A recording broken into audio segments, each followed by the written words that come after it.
Hi guys, welcome back to my YouTube channel. It's still your girl, Princess Janet, and today I'm gonna be talking about my relationship that I mentioned on Facebook that crashed. It was almost getting to marriage. Introduction was done. Sorry for the distraction. I've been wanting to do this video for a long time, but I wanted a perfect moment, quiet moment with my tripod stand, me sitting pretty. But if I wait for that, it's never going to happen. So this small Auntie Jasmine, is going to be remixing this video with her voice. So please bear with me as you listen.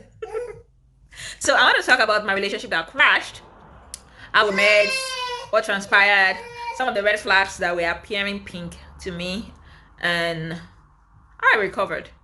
Yeah, I will try and make it as short as possible because it's going to be longer. I'll make it as short as possible. So we met in 2017. It was through one of my sister. I think he said he saw my picture on my sister's WhatsApp DP, and I don't know, I fell in love at first sight. I don't know, I can't remember. So we met around May or so. Can't remember the exact month now. And before I met him, he went to my place of work. He sat at the reception, waited for me to go in, and he was just watching me. Sounds creepy right now that I'm saying it. It's practically stalking. He also went to my church, and he came for Sunday service also to come and watch me. Yeah, I think those two places. And then we started talking. I don't know if he told my sister what his intention was. But we had met. It was after that was Bible study on a Tuesday. It was after the Bible study. He also came for a Bible study in my church, and that was when he introduced himself, and we started talking blah blah blah. He made his intention known and stuff like that, and that was how everything started. I know one question people will want to know is, didn't I pray about it? Was I not convinced about it? Was I not sure is the one? Why did the relationship crash? One thing I want us to notice, even if someone is ordained by God to be your partner, it doesn't mean the relationship cannot crash. It doesn't mean the marriage will automatically work even after you get married. It's not a 100% how will I call it, assurance that everything's going to work out. It still depends on both of you. If both of you want it to work out, if you don't want it to work out, it won't work out. That's the fact. But personally, the things that convinced me, or the things that made me believe that he was the one then, was before then at all. So one of the things that made me to be convinced was that during service year, that was 2013 or so, God told me that I was going to get married in 2017. I've been hearing for God before then, starting from when I was undergraduate. The team I was in, student visitation group. Is that the name? SVG, I think so. So we go to schools to preach. So we always have meetings, members meetings. So every year we always have like a team, and there was a particular year we were asked to go and pray, and God speak to us about what the team is going to be. And that year was exactly what the leader heard from God, and also there were other people that also got the same message that I got. So I've been developing hearing from God from then. And it's on at 18, I heard God clearly telling me I was going to get married or something. So I was like, yeah, I think I noted it down. And then 2017 came that year.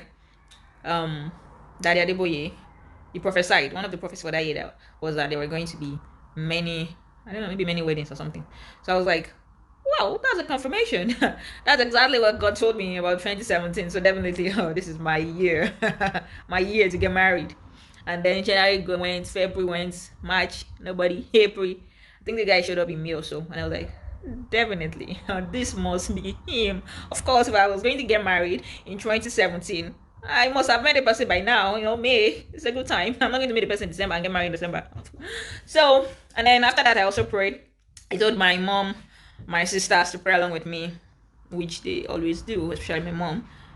She is very prayerful. So we all prayed and I was convinced, and then the relationship started and everything and everything. But there were some how would I call it? Some red flags that were like pink. They were appearing pink to me, but I don't know. I was saying them as pink, and pink is my favorite color, so it wasn't appearing bad to me. And one of it is that this uncle is someone that doesn't really, I would say, doesn't believe in marriage or not really interested in getting married. He sees women as necessary evil, so to say. And I was the first relationship, according to him, that he was going to be in, and he was far older than me. He was like 10 years older than me. He was in his late 30s at that time. So I don't know if that is a red flag. I don't know. I don't really see it as a red flag, but it may be a red flag too. And that's one red flag. It doesn't see marriage as something that is necessary. Like he wasn't interested in marriage. It's just that a lot of people were pressuring him to get married. For women, when you're 23, 24, 25, people start telling you get married, get married. When you're 28, 29, the pressure will be so high. But for guys, it is when they're like 35 that's when people start pressuring them. When they're 23, 24, no one will pressure. Or most times you would at least see someone pressuring the guy to get married at 23, 24. But once they're reaching 35, 36, that's when people start telling them, Lomuya will go and bring your wife. So people have started telling him that. So he thought, well, I want to get married. So let me look for someone too. So he saw me and all that. Another red flag was that will I say he has inferiority complex? I don't know if I should call it that. But he saw me as too successful for him. And the truth is, I didn't even see myself as being successful then. Even till now, I've never even started.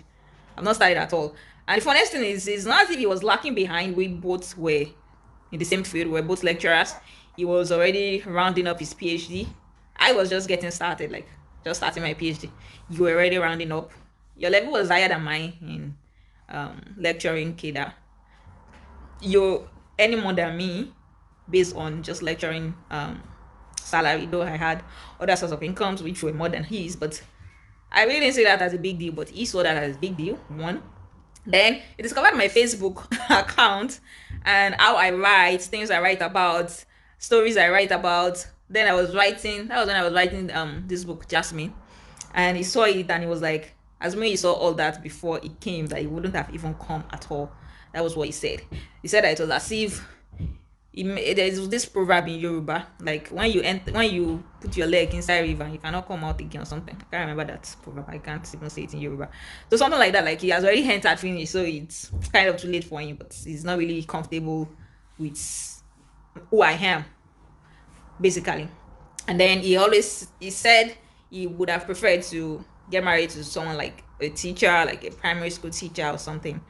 And me, I wasn't. I was a lecturer, even though then my face looked, I think I didn't look like a lecturer. I looked young because I remember when one of his sisters saw me, the first time she saw me, she thought I was one of his students. So she told me, she thought, this boy doesn't even know what he's doing. He went to go and carry young student that you will start nurturing and paying school fees and all that. She didn't know that I was not a student. I was looking young then. Not now that I'm already looking like mommy. Okay, so that was some of the things he said. And if I remember other ones, I'll say that. So we're going to get married in Redeem, RCCG, and one of their criteria is that you do marriage counseling. It takes a lot of time.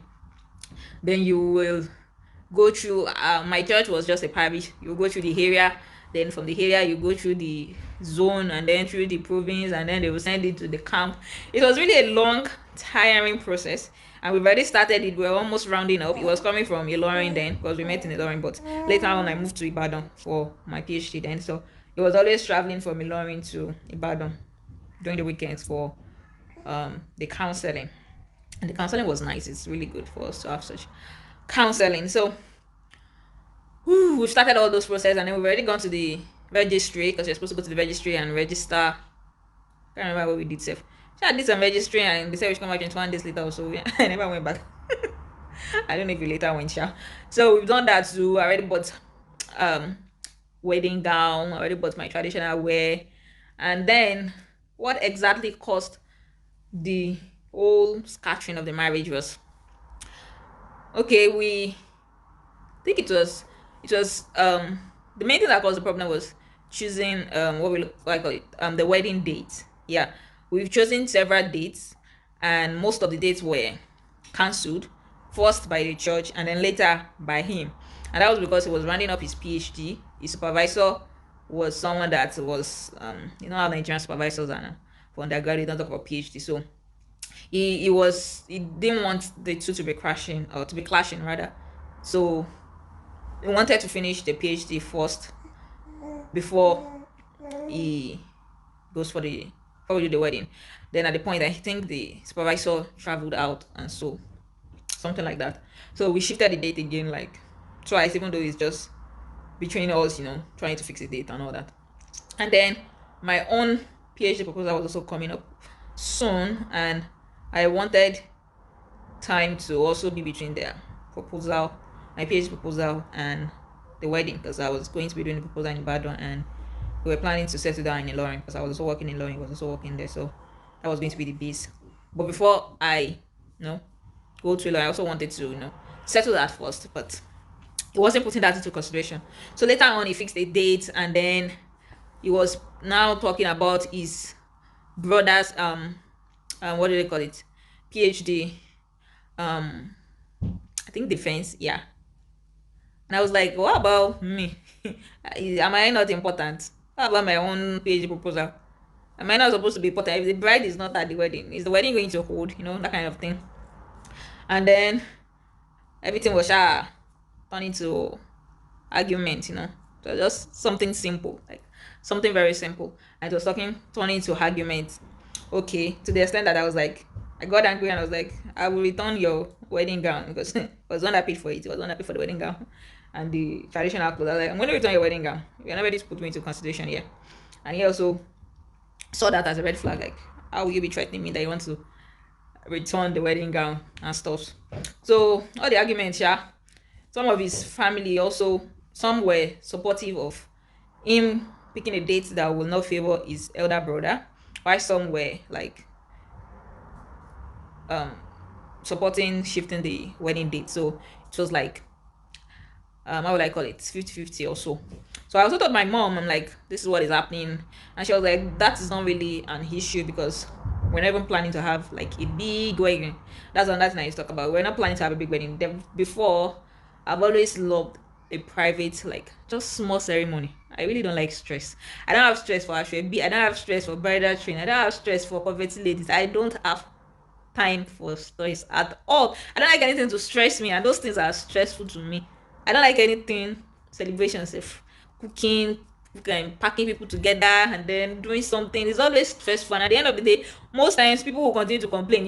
This is someone that will say they did not eat, or someone that will say they gave him or her bone, or someone that will say it is fat that they serve as meat, or they did not give her plenty stew for her pounded yam. You see someone complain even after all the stress and everything. So I personally don't like a very big flamboyant wedding. And my dad is not a senator, he's not a governor, he's not a president, so that's my wala. So I wanted something private. So that was one thing that also I would say was an advantage to an extent when the marriage crashed. Because if it was a big wedding with plenty invitation, we didn't have invitation cards. Sef. With invitation cards, how many people would I be explaining to that? And the wedding have crashed. Seriously, it would have been more devastating than it was. So we're planning a private wedding. So when I told my mom about the wedding date, my mom was like, that is not a problem. Like, it's not a problem. We can do it on a weekday itself. It doesn't have to be on a Saturday, since it's not something big that we're planning.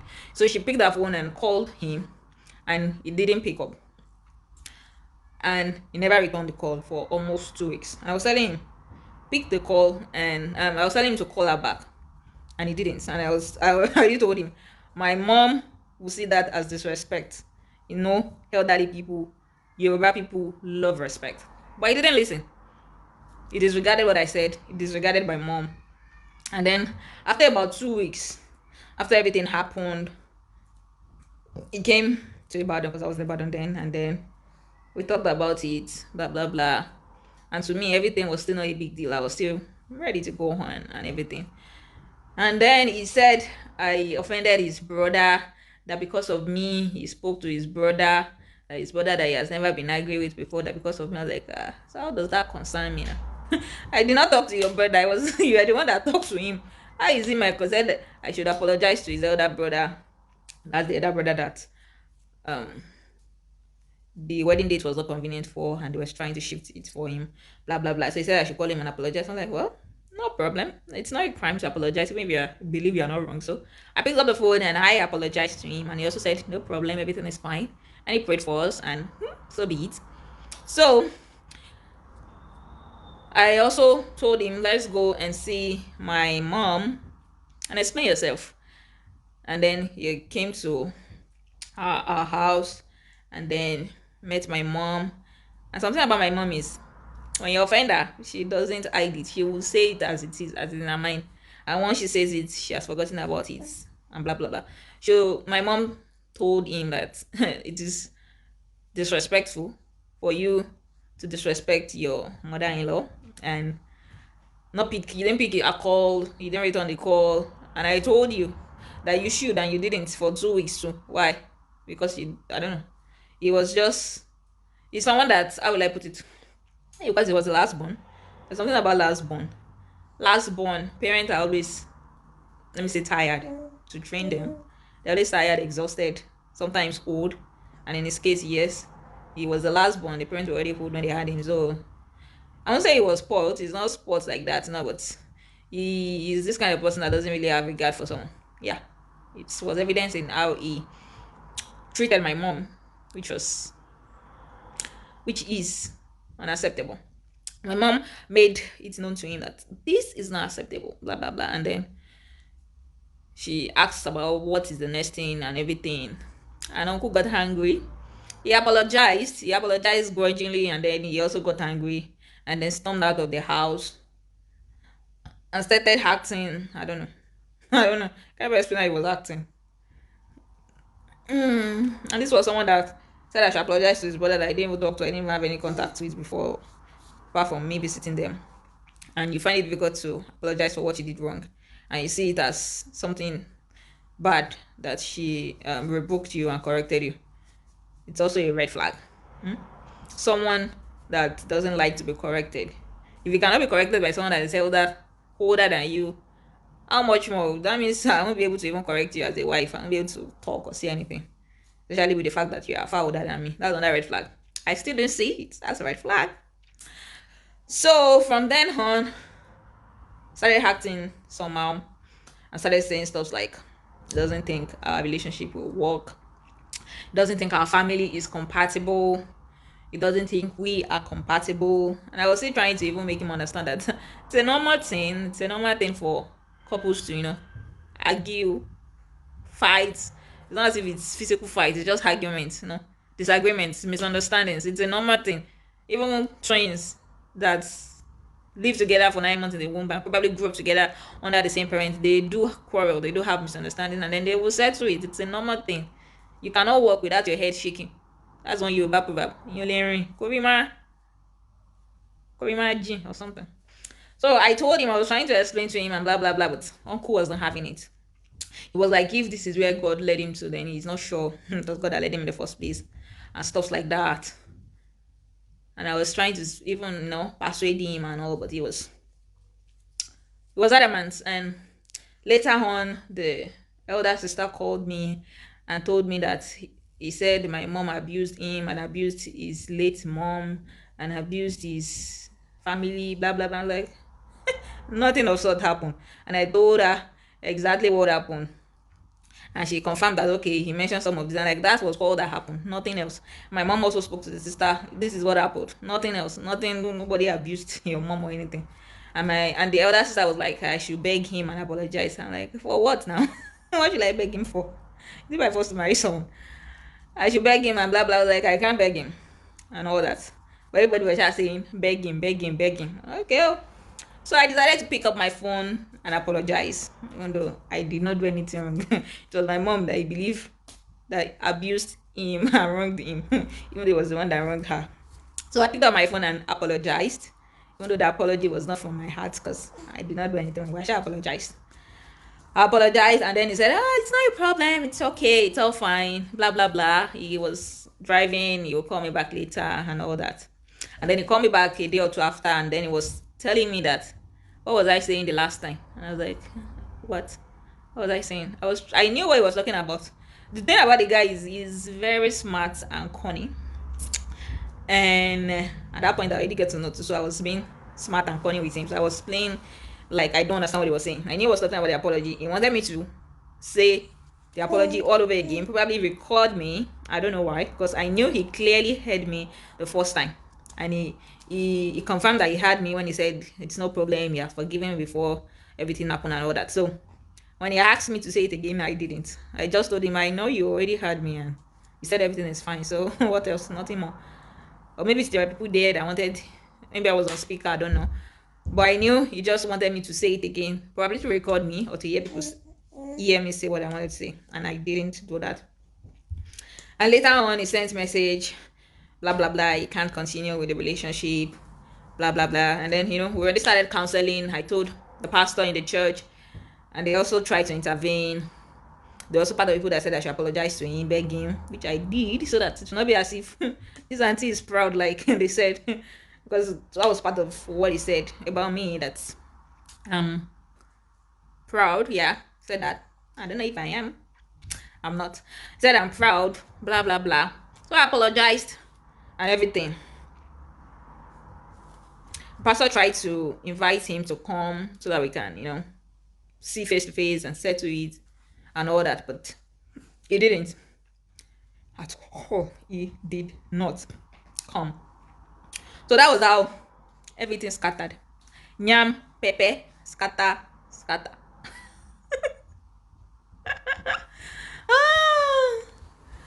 Oh my god. So in all this story, the lessons I would like people to learn is one, the fact that you're convinced about someone doesn't necessarily mean the person or the relationship or the marriage will work out. There are other things you still need to look at. Seriously, he was right when he said we were not compatible. We were not. And I wasn't saying it. And thank God he was able to see it and, say it. We were not compatible. And all the things I said about him, see, it doesn't mean he was a terrible person or the worst human being. It doesn't mean he won't find someone else and get married to the person and have the perfect marriage ever. He will find someone else. We were just not compatible, like he said. So compatibility is also very, very important. Seriously, you should not overlook it. You should not just throw it aside. So apart from being convinced and all that, be make sure that you guys are compatible. And then when you're seeing red flags in relationship, don't just overlook them. Don't see them as pink or blue or as your favorite color. And another thing I noticed is I was the only one that was really convinced about that relationship. Even one of the pastor that was counseling us was already hinting me about it, and I was not saying it. My mom, same thing. I was not saying it. She just kept praying and firing. And firing and prayer worked. Thank God for her life and her prayers. She's going to really have a prayerful mother. So these were some of the things that opened my eyes to see that this guy is really saying the truth. That this relationship, marriage, whatever, is not going to work. And then another thing you should, as a lady, when a man is feeling inferior to you, it's really a red flag. It's like he feels he's carrying what's more than he can chew, or he's chewing more than he can swallow or something. You should be watchful of it. Doesn't matter whether the person is a Christian, this guy is a Christian, he's not a womanizer, he didn't beat me or slap me or anything of sort, he wasn't abusive. So it's not as if he's a monster or something, but we're just not compatible. And then another thing that you should look at, both for male and female, is that get married to someone that have an authority over them, that can how will I call it, someone they look up to, someone that can correct them. Can be their parents, it could be their uncle, an elder, a pastor, someone they listen to, someone that can call them to order. This uncle doesn't have someone like that. He was like a man of his own. Like he believes he's just capable to be all in all for himself, and which seriously shouldn't be. It can't work like that. Yeah, it can't. It cannot. Another thing is that no matter the level you are in a relationship, as far as you guys are not yet married, don't stop praying about whether that person is right for you or not. Keep on praying. Keep praying and praying and praying. And another thing is, no matter the preparation in place that you've already done for wedding or whatever, if the relationship is not working, auntie, uncle, quit and leave. Seriously, a broken relationship is far better than a broken marriage. It is far better than it. Seriously.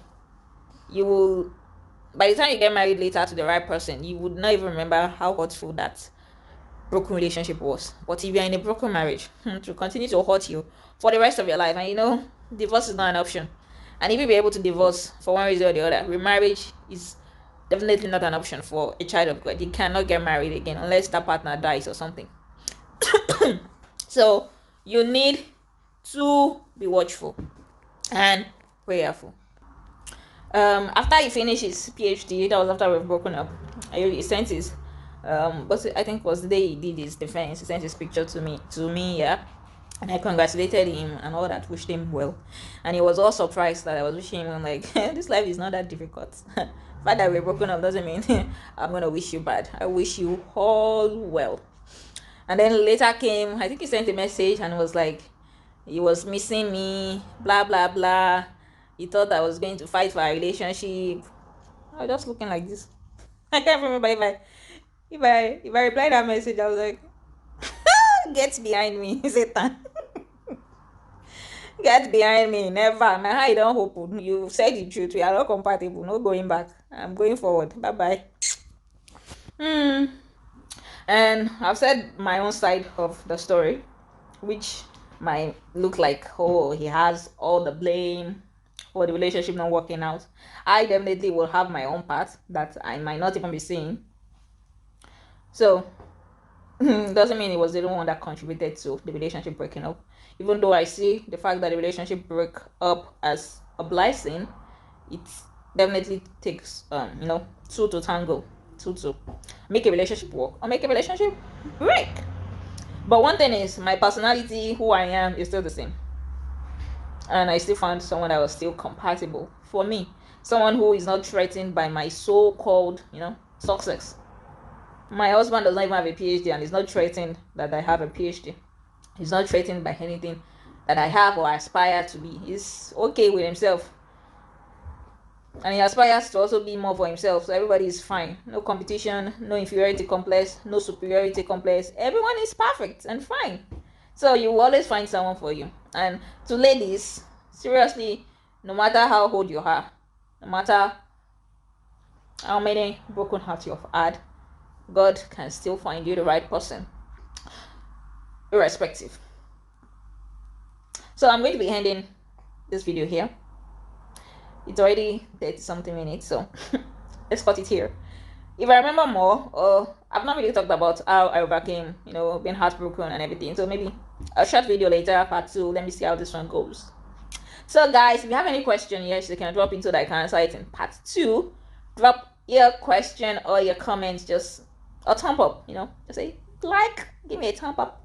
And subscribe, please subscribe. Let's have this subscription ministry. We are in 400 plus. Let's get to 1,000, please. I know I'm not really consistent. I'm not really that consistent, but please be cool. Encourage me, help me. Thank you. Merci. All right, guys. Bye bye. See you guys in part 2. You want to say hi? Say hi. Bye.